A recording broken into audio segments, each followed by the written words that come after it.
오늘 예배드리는 모든 성도들에게 하나님께서 복 주시고 지켜주시고 은혜와 평강 주시기를 주님의 이름으로 축원합니다. 미국의 워싱턴 대학의 토마스 홈스 교수는 사람들의 마음과 생활에 변화를 가져오는 때가 언제인가 조사를 해보았답니다. 언제 어떤 때 사람의 마음과 생활의 변화가 오는가 조사했더니 가장 큰 변화는 배우자의 죽음이더랍니다. 그런데 배우자의 죽음을 100으로 환산했을 때 그 밖에 다른 경우를 점수화해 보았습니다. 이혼하면 73, 임신하면 40, 그리고 이사하거나 또한 집을 수리하게 되어지면 25, 그리고 성탄절이 되어지면 12의 수치가 나오더라는 것입니다. 매년 맞이하는 성탄절이 우리들의 마음과 삶의 변화가 오기 쉬운 계절이라는 것입니다. 이번 성탄절에 동방박사들처럼 예수님을 바로 만나고 바로 경배해서 이런 삶의 변화가 일어날 수 있기를 바랍니다. 예수님께서 탄생하셨을 때에 유대 지도자들이거나 또 종교 지도자들이거나 일반 백성들이 예수님을 경배한 것이 아니고 저 멀리 동방박사, 이방인들, 그것도 이교도들이 와서 예수님의 탄생을 경배했고 또 양치는 목자들, 소외된 사람들이 와서 경배했습니다. 이들이 먼저 와서 예수님의 탄생을 축하하고 경배했습니다. 이런 이방인의 이 경배, 소외된 사람의 경배를 바라보면서 오늘 정말 어떤 경배를 이스라엘 백성들이 했는가? 예수님께서 탄생하셨을 때 예수님을 대하는 사람들의 태도는 어떠했는가 하는 것을 우리가 살펴보고자 합니다. 먼저 헤롯입니다. 헤롯은 혈통이 이두메 사람이라고 이야기했습니다. 이두메는 에돔이라는 말입니다. 에돔은 에서의 후손입니다. 에돔은 유대나라의 지배를 받았습니다. 그리고 유대나라가 바벨론에 망하자 재빨리 유대의 남부 지방으로 이주화해서 살기 시작했습니다. 그 이후에 유대나라가 로마의 속국이 되었을 때에 로마의 시저와 친분이 있었던 헤롯이 유대의 왕으로 임명받아서 통치하게 되어졌습니다. 유대나라의 왕이 될 수 있는 자격은 신명기 17장에 딱 이렇게 지적을 해 놓았습니다. 유대의 백성이라야만 유대인의 왕이 될 수 있다는 것입니다. 그런데 이 헤롯은 이방인이었습니다. 이방인이 왕이 되었습니다. 그러니까 유대인들은 아무도 그를 왕으로 인정하지를 않았습니다. 그러니까 그것을 무마시키기 위해서 유대교로 개종도 하고 또 유대나라의 순수 혈통인 하스몬가의 딸인 미리암을 아내로 맞이하기도 하고 유대인들이 그토록 사랑하고 생명처럼 아꼈던 이 성전을 아주 크게 아주 화려하게 잘 짓기도 했습니다.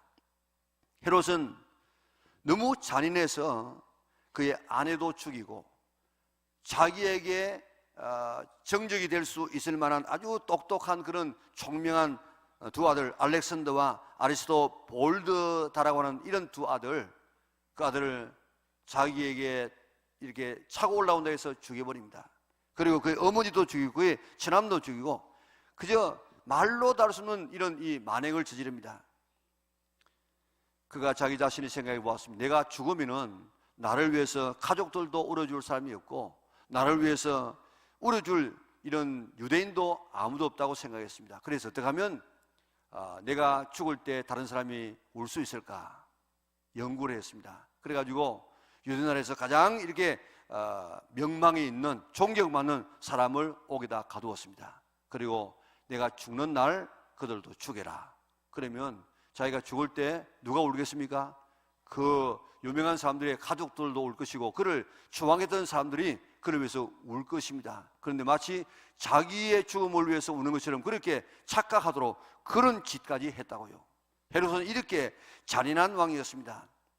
늘 가짜 왕이라고 하는 그런 이 표가 자기의 삶에 붙어 다녔습니다. 그런데 어느 날 동방의 박사들이 유대인의 왕으로 나신 이가 어디 계십니까? 우리가 그의 탄생을 알리는 별을 보고 왔습니다. 그러니까 헤롯의 눈이 뒤집혀졌어요. 왜냐하면 자기는 늘 가짜 왕이라고 하는 그런 그 표가 붙어 있는데 진짜 왕이 오셨다는 것입니다.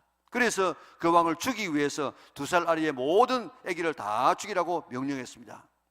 자기의 왕권이 흔들릴 수 있기 때문에 그는 태어난 왕을 죽이려고 그렇게 혈안이 되어졌습니다. 오늘도 예수님에 대한 이런 태도를 가진 사람들이 없지 않아 있습니다. 예수님에 대해서 적대적인 태도를 가지는 사람이 있습니다.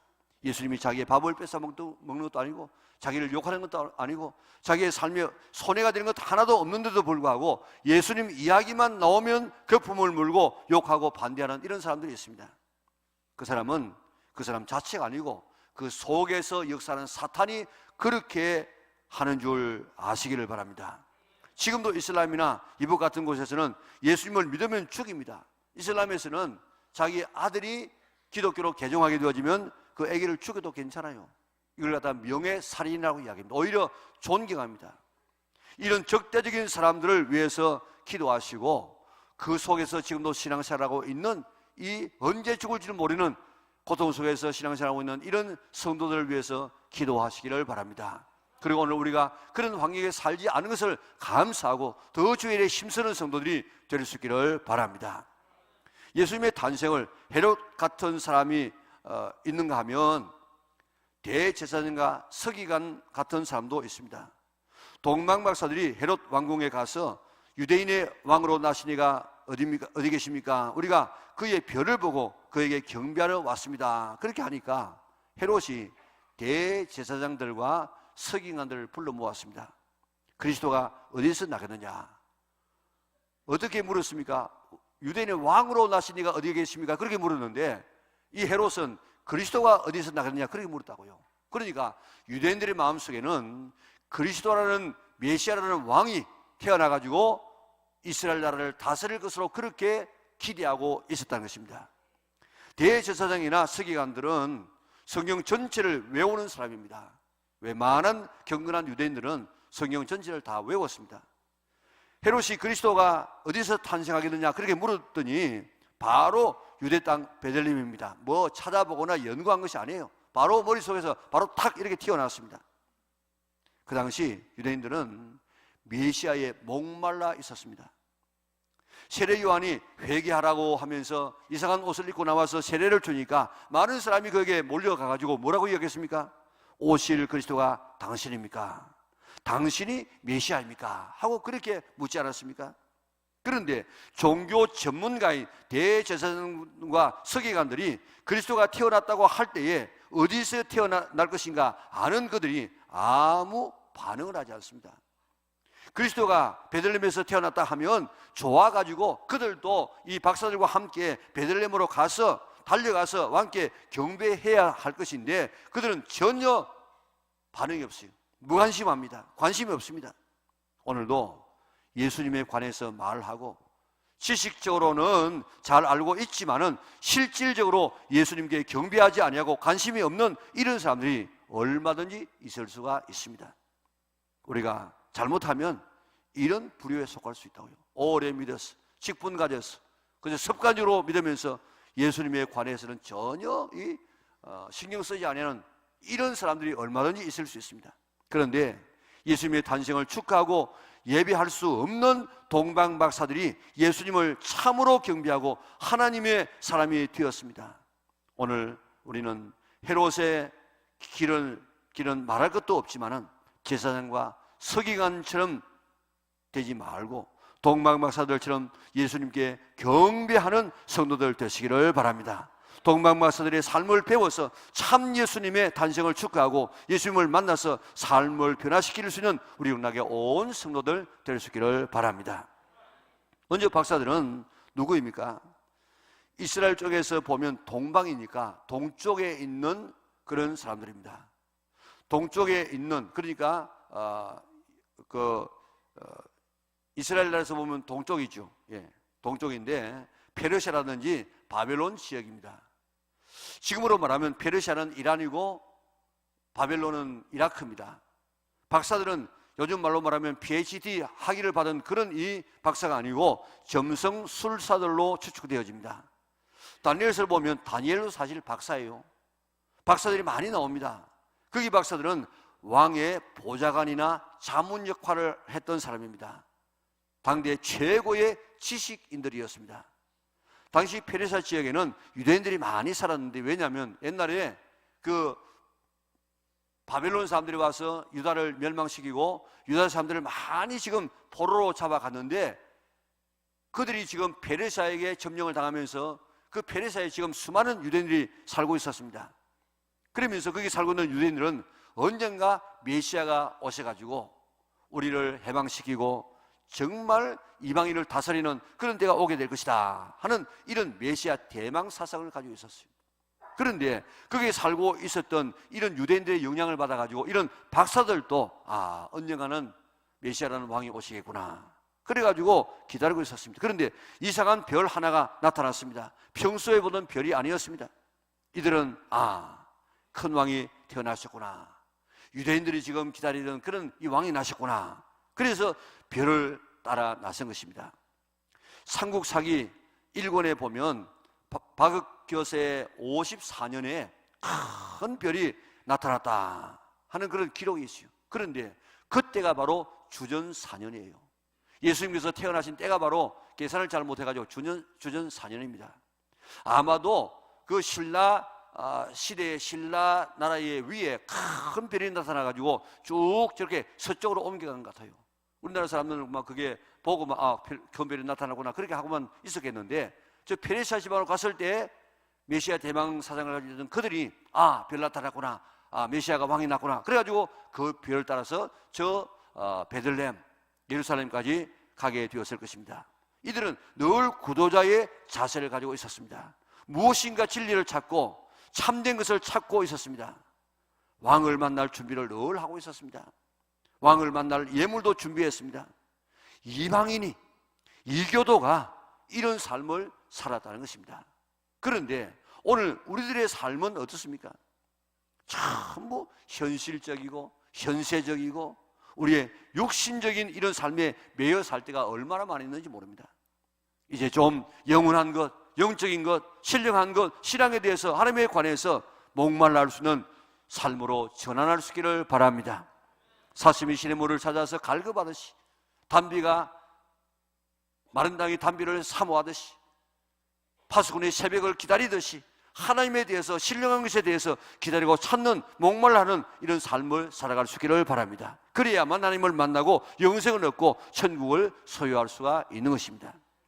주님 오실 때가 되어지면 노아의 때와 같고 롯의 때와 같다고 이야기했습니다. 노아의 때와 롯의 때에 사람들이 어떻게 산다고 했습니까? 8가지의 삶을 살아요. 먹고 마시고 장가들고 시집가고 사고 팔고 그리고 농사짓고 집짓고, 이 8가지 삶으로 다 이렇게 압축된다고 이야기했는데, 오늘 내 삶은 여기서 벗어난 삶을 살고 있습니까? 이제 성탄절을 맞이해서 동방박사들처럼 하늘을 바라보고 별을 바라보면서 영원한 것, 참된 것을 찾는 성도들 되셔서 참 하나님을 만나고 예수님을 만나고 성령님을 체험할 수 있는 성도들 될 수 있기를 바랍니다. 다음은 동방박사들은 왕을 경비하기 위해서 모든 이런 고난을 극복했습니다. 동방이 어디라고 했습니까? 대부분의 학자들은 페르시아라고 추측을 하고 있습니다. 거기서 유대인 나라까지 오려고 하면 수천리가 걸립니다. 페르시아에서 해방되어서 1차 한 5만여 명이 저 유대인 나라로 돌아오는데, 물론 그때 많은 사람이 있었겠지만은, 사람이 많아서 그렇게도 되겠지만은 오는데 몇 달 걸린 줄 아십니까? 넉 달. 그런데 이 당시에 이 박사들이 낙타를 타고 왔다고 할지라도 적어도 2달 정도는 걸리는 그런 거리였습니다. 거기다가 별을 따라왔다고 해요. 별 낮에 보입니까? 안 보여요. 그러니까 낮에는 자고 밤에 별이 보일 때 별을 따라서 걸어야 했을 것입니다. 강을 건너고 산을 넘어서 걸어오는 길에 도둑은 없었겠습니까? 강도는 없었겠습니까? 맹수의 위험은 없었겠습니까? 잠은 제대로 잤겠습니까? 먹는 것은 제대로 먹었겠습니까? 성경에는 유대가 총짝지로 나와 있지만은, 그러나 그들은 어딘지도 모르게, 얼마나 걸릴지도 모르면서 출발했습니다. 그들은 직장도 가정도 다 뒤로 하고 왕을 경비하기 위해서 그들은 떠났습니다. 이런 태도가 예수님을 만나서 경비하게 했습니다. 4월은 잔인한 달로 시작되는 황무지라는 시를 써서 일약 유명한 시인이 됐던 엘리엇이라는 이 시인은 황무지뿐만 아니고 동방박사의 여행이라는 그런 시도 썼습니다. 이런 내용입니다. 혹독한 추위였습니다. 여행을 하기엔, 그토록 긴 여행을 하기엔 연중 가장 고약한 때였지요. 길은 푹푹 빠지고 날씨는 매섭고 바로 한겨울이었지요. 거기다 낙타들은 상처가 나고 발이 붓고 고집을 부리며 질척거리는 눈 위에 누워버렸습니다. 그리고 낙타꾼들은 욕지거리에 불평을 하며 도망치고 술과 계집을 요구했습니다. 밤에는 모닥불도 꺼지고 쉴만한 곳도 없었습니다. 도시는 적대적이며 마을은 불친절했습니다. 동네는 불길하며 바가지 요금을 강요했습니다. 혹독한 시련이었습니다. 마침내 우리는 밤을 새워가며 여행을 하기로 했습니다. 토막잠을 자면서 이 모두가 바보짓이라는 목소리가 우리 귀에는 들려왔었습니다. 생각해보면 이 모든 일은 오래전에 있었던 일입니다. 그리고 나는 그 일을 다시 한번 하고 싶습니다. 우리는 내 나라에는 이 왕국으로 다시 돌아왔지만 더 이상 편하지 않습니다. 자기네 신들에게 매어달리는 이교도 천지인 이 낡은 율법하에서는 또 한 번 달갑게 죽어야 할까 봅니다. 동방박사가 예수님께 경배하기까지는 엄청난 고난의 이 순간을 이겨내어야만 했습니다. 우리의 신앙의 순례도 마찬가지입니다. 예수님께 참된 예배를 드리기 위해서는, 예수님을 참으로 만나기 위해서는 이런 어려움을 극복해야 될 것입니다. 시간도 드려야 됩니다. 잠도 줄여야 됩니다. 취미생활도 우리가 뒤로 해야 될 때가 있습니다. 우리가 물질도 좀 우리가 내어놓아야 되고, 또 우리의 평안한 삶도 우리는 접어야 될 때가 있습니다. 오늘 우리 산부 예배 드리는 우리 성도들 가운데 어제 내내 야근을 하고 지금 바로 온 분도 있을 것입니다. 그리고 정말 피치 못할 사정 때문에 오늘 여기에 겨우 나온 이런 성도들도 있을 것입니다. 집에서 반대하고 그런데 숨어서 나온 사람도 있을는지 모릅니다. 우리가 어떤 어려움을 극복하고 나온다고 할지라도 예수님을 만나기만 하면 이런 어려움은 아무것도 아닌 줄 믿으시기를 바랍니다. 예수님을 만날 수만 있다면 좋게 비교할 수 없는 복이 우리를 위해서 기다리고 있습니다. 이란 북부 우르미에라고 하는 도시가 있습니다. 이 도시 한가운데 십자가를 높이 세운 마리아 교회가 있습니다. 이슬람 국가인 나라에 이렇게 하나님의 교회가 지금 세워진 것은 참 이례적입니다.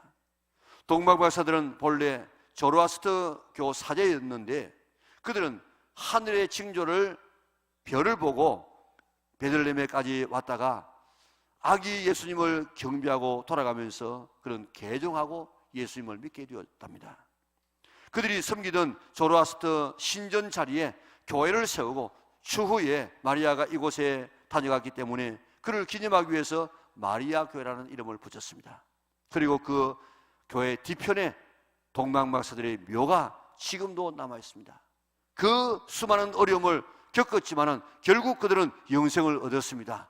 교회 마당에 묻혀서 지금도 많은 사람에게 지금 설명하고 있지 않습니까? 동방박사처럼 예수님께 예배드리기 위해서 시간도 드려야 될 때가 있습니다. 몸도 우리가 드리고, 때로는 우리의 가정에서 우리가 쫓겨나기도 하고, 때로는 생명의 위험을 받기도 하고, 때로는 취미생활도 끌어야 되고, 갖가지 어려움이 있지만은 이런 것을 다 감수하고 참 예수님을 경배하는 성도들 될 수 있기를 바랍니다. 다음 박사들은 겸손하게 경배를 드렸습니다. 오늘 11절을 보면요, 집에 들어가 아기와 그의 어머니 마리아가 함께 있는 것을 보고 엎드려 경배하고 그랬습니다. 동방박사가 예수님의 탄생을 보았을 때를 한번 상상해 보세요. 별이 멈춘 그 집 안에 들어가 보았더니 거기는 마구간이었어요. 왕이라고 태어나신 분은 강보에 쌓여서 말 축통에 뉘어져 있습니다. 볼품이 없습니다. 이게 무슨 왕이냐 할 수 있을 만한 그런 환경이었습니다. 천주교처럼 마리아에게 절하지도 않았습니다. 오직 엎드려 아기께 경배하고, 이분이야말로 만왕의 왕이시구나 깨닫고 엎드려서 경배했다는 것입니다. 경배라는 말은 프로스키네오라는 말인데, 프로스는 뭐뭘 향하여, 그래서 뭐 신발도 프로스펙스입니까? 그런 이 신발이죠. 그리고 퀴네오라는 말은 개라는 말이에요. 개. 개가 주인을 향해서 엎드리는 태도를 오늘 이 본문에서는 경배라 그렇게 말하고 있습니다. 요즘 집안에서 키우는 개는 그렇지 않을 수 있지만은 밖에서 키우는 개 보세요. 주인이 돌아오면 어떻게 합니까? 뭐 좋다고 막 우리 뭐 옷도 생각지 않고 막 뛰어오릅니다. 그리고 막 들어 눕습니다. 뭐 오줌도 쌉니다. 그리고 막 엎드려 깁니다. 바로 그 모습이 프로스키네오고 바로 그 모습이 경배자의 모습이라는 것입니다. 지체 높은 나이 들은 대단한 분들이 초라한 아기 예수께 개가 주인을 기뻐하듯이 그렇게 기뻐 뛰면서 엎드려서 예를 표했습니다. 그게 바로 경배입니다. 예배가 뭡니까? 예를 갖추어 절하는 것이 예배입니다. 내 체면, 내 위치 다 무시하고 계급장 뛰고 하나님 앞에서 마치 어린아이처럼 마치 주인 앞에 개처럼 그렇게 기뻐하고 절하는 것이 예배이고 경배입니다. 우리 이번 성탄절을 맞이해서 동방박사들의 모습을 통해서 참 예배의 모습을 회복할 수 있는 성도들 될 수 있기를 바랍니다. 그때 예수님을 만나고 그의 삶이 바뀌어져서 지금도 이란에서 그의 변화된 삶을 보여주고 있지 않습니까? 참 예수님을 경배하여서 이런 변화가 우리에게도 있어질 수 있기를 축원합니다. 다음은 동방박사들은 보배압을 열어 황금과 유향과 몰약을 예물로 드렸다고 했습니다. 동방박사가 몇 명인지 알 수 없습니다. 그런데 예물이 3개이기 때문에 아마 3명이 아닌가 그렇게 우리가 추측을 할 뿐입니다. 어떤 종파에서는 너희들 동방박사 몇 명이지? 우리 늘 뭐 3명이라고 노래 불러왔기 때문에 3명이지? 그러면 너희는 말씀대로 못 살아. 어디에 3명이란 말이 어디 있어? 우리에게 와야 참 바로 가르쳐. 그렇게 유혹하는 그런 종교도 있습니다만은 그러나 3명인지 4명인지 아무도 모릅니다. 그러나 우리가 예물이 3개니까 3명이겠지 우리가 추측하고 교회 전설에는 이들의 이름까지 거론합니다. 황금을 바친 사람은 멜키올, 유향을 드린 사람은 가스팔, 몰약을 드린 사람은 발다살, 그리고 헨리 벤 다이크라는 사람은 4번째 동방박사라는 책을 썼습니다. 알타반이라고 하는 이런 박사는 조금 늦게 출발했어요. 가다가 다른 사람을 어려운 사람을 도와주다가 그만 늦었어요. 그래서 동방박사와 함께 가지 못하고 뒤처져서 가다 보니까 그저 태어난 아기 예수님을 만나지 못해요. 가보니까 벌써 다 애고로 피난했어요. 거기서 예수님을 찾다가 결국 그는 십자가에서 못 박히시는 예수님을 보면서 진짜 예수님을 만나는 이런 이 글들이 있다고요. 그리고 여기 나와 있는 이 3가지 예물에 대해서 많이 지금 설명을 합니다. 어떤 데는 황금은 믿음이다, 유향은 사랑이다, 또 몰약은 소망이다, 그리고 황금은 왕됨을 나타낸다, 유향은 제사장을, 그리고 몰약은 메시아를 나타낸다, 이렇게 이야기합니다. 그리고 여기에 예물만 예물이겠습니까? 여러분들 지금 그 사람이 뭐 동방박사 세 사람 왔으니까 세 사람만 달랑 왔겠습니까?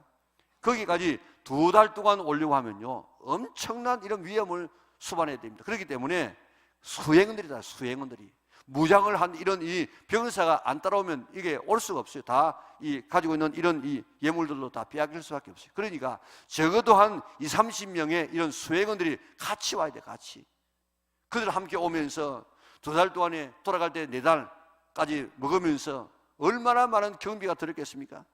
이런 경비에다가 이런 귀한 예물을 가지고 왔는데 이 예물을 여러 가지로 설명할 수 있지만은 이 3가지 예물은 매우 귀한 선물이다 하는 것입니다. 특별히 이 황금은 왕권을 상징하는 물건입니다. 박물관에 가보세요. 왕들이 무슨 모자를 썼던가요? 금으로 된 왕관을 썼다고요.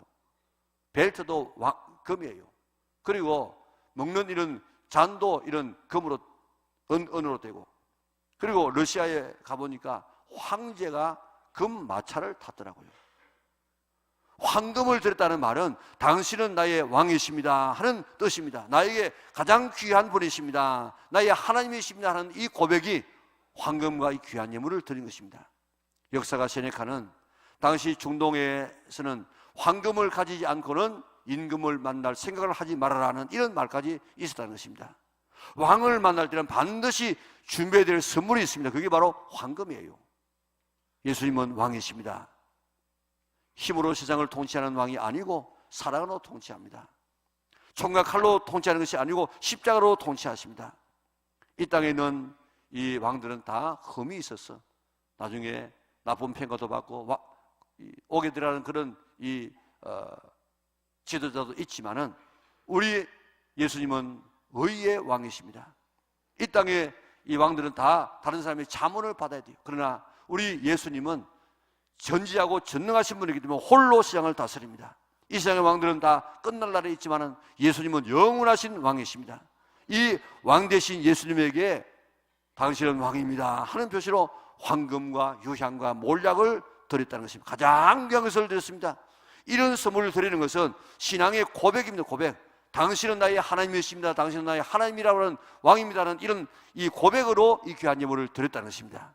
우리도 왕이신 하나님 앞에 어울리는 예배를 드려야, 어울리는 예물을 드려서 오늘도 당신은 나의 하나님이십니다, 나의 왕이십니다, 이런 신앙 고백을 예물을 통해 살 수 있는 성도들 될 수 있기를 바랍니다.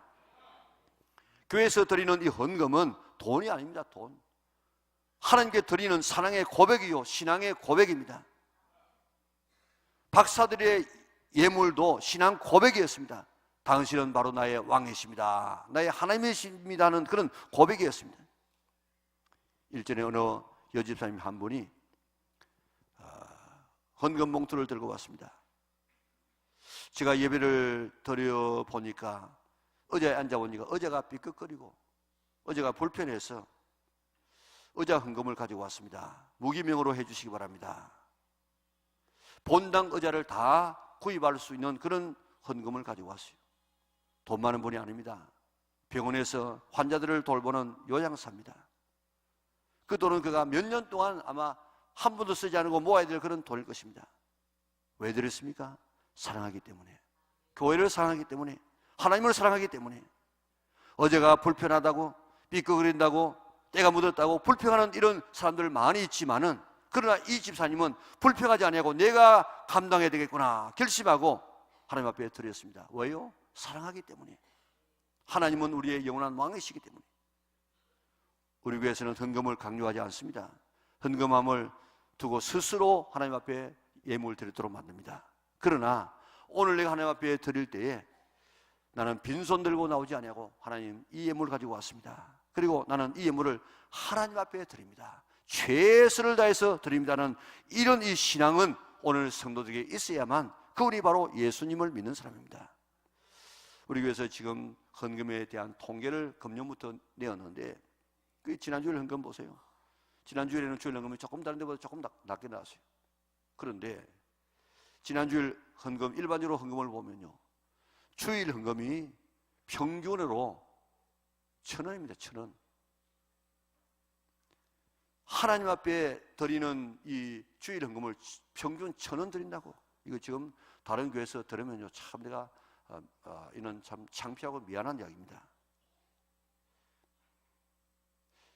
저에게 무슨 좀 자비가 필요합니다 이렇게 와가지고 좀 도와달라고 하는 사람에게 1,000원 주면요, 기분 나빠합니다. 안 받습니다. 내가 뭐 거짓입니까? 라고 1,000원 팽개치고 가버립니다. 거지도 안 받으려고 하는 이런 이 돈을 하나님 앞에 드립니다. 없어서 못 드릴 수 있습니다. 뭐 500원도 괜찮고 1,000원도 드릴 수 없는 그런 분은 그거는 하나님께서 다 알고 계세요. 그러나 우리 하나님 앞에 드릴 때는 최선의 것을 드리는 이런 신앙이 있어야만 그게 하나님에 대한 신앙 고백입니다. 말라기서에 보면요, 하나님께서 이스라엘 백성들에게 책망합니다.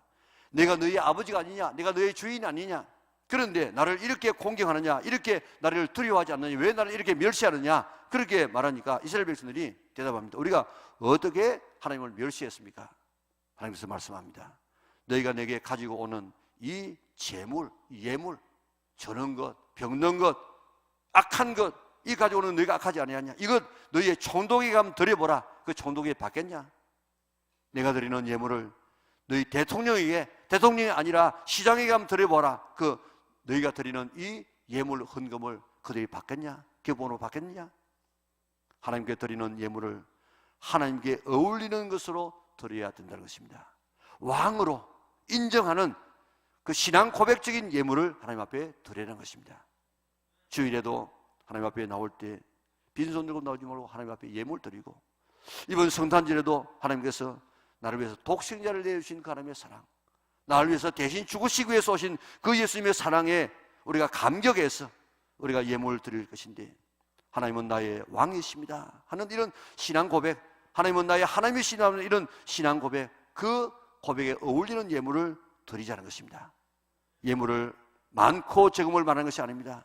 내 삶에서 최상의 것, 최고의 것을, 가장 귀한 것을 드리는 이런 자세를 가지고 드릴 수 있기를 바랍니다. 하나님의 최종적인 목적이 뭔 줄 아십니까? 세상을 만드신 목적이 뭔 줄 아십니까? 그게 하나님은 하나님 되고 우리는 백성이 되어지는, 하나님은 아버지가 되고 우리는 하나님의 자녀가 되는, 이것이 하나님의 최종적인 목적이에요.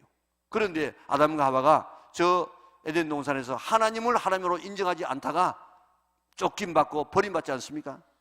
왜 이스라엘 백성들이 애굽에서 나온 줄 아십니까? 왜 하나님께서 이스라엘 백성들을 죄를 줄 아십니까? 그게 계속해서 나오는 이야기가 내가 너희의 하나님 되려고. 왜 예수님께서 우리를 위해서 십자가에서 못 박히신 줄 아십니까? 내가 너희의 하나님 되려고. 계시록 21장 3절에 보니까 하나님의 최종적인 목적이 나오고 있는데, 하나님은 하나님 되시고 우리는 하나님의 백성 되는 것입니다. 하나님을 하나님으로 섬겨야 됩니다. 하나님을 하나님으로 섬기는 바로메타가 뭔가 하면 내가 하나님 앞에 드리는 헌금이에요. 그거 보면 정말로 이분은 하나님을 하나님으로 섬기고 있구나, 이분은 정말 하나님을 왕으로 섬기고 있구나 하는 것을 그 예물 속에서 예물이 우리에게 보여주고 있다고요. 성탄절은 예수님의 생일날입니다. 부모님의 생신상을 차리는 이런 마음으로 예비하고 헌금해야만 우리가 정말로 하나님은 나의 하나님이신, 나를 위해서 죽으신 분이십니다 하는 이런 고백이 되는 것입니다.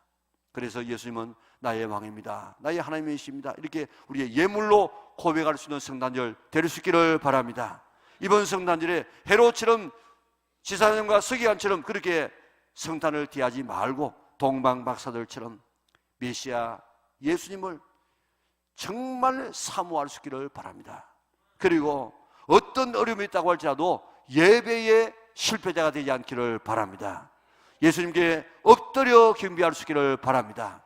우리 가정에 개를 키우는 사람이 많이 있는데, 개가 지금 내가 갔을 때 이렇게 기뻐하고 이렇게 내게 엎드리는 것처럼 나는 그렇게 엎드리고 있는가? 우리 자신을 돌아보면서, 개도 그러는데 개보다도 더 우리는 하나님 앞에 엎드리고 하나님을 기뻐하는 이런 예배의 성공자가 될 수 있기를 바랍니다. 예수님에게, 왕에게 어울리는 예물을 드렸어. 동방박사들이 이방인이었고 이교도들이었지만 하나님의 자녀가 되고 영생을 얻고 최고의 복을 받았던 것처럼 이런 변화를 경험할 수 있는 우리 영락의 온 성도들 될 수 있기를 주님의 이름으로 축원합니다. 우리 다 같이 일어나셔서